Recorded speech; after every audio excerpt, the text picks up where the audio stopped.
তিন cup ময়দায় 1 cup পানি, half cup তেল দিয়ে ভিজিয়ে রাখতে হবে আধা ঘন্টার মতো। এরপর রুটি বেলে চাকুর সাহায্যে 4 কোনা করে কেটে নিতে হবে। যেহেতু যেভাবে দেখেছি সেভাবে চারপাশ উল্টে দিয়ে আগে থেকে করে রাখা নারকেল গুড়ের পুর দিয়ে দিতে হবে।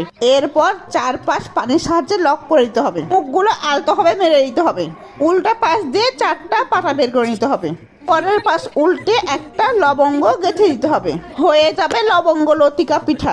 এরপর ফ্রাই করে নেওয়ার পালা। এবার কড়াইতে তেল দিয়ে ডুবো তেলে হালকা আঁচে ভাজতে হবে। এমন ভাবে ভাজতে হবে যেন পিঠার কালার বাদামি রং হয়ে যায় এবং খেতে অনেক মুচমুচে হয়। সবগুলো পিঠা ভেজে নিয়েছি।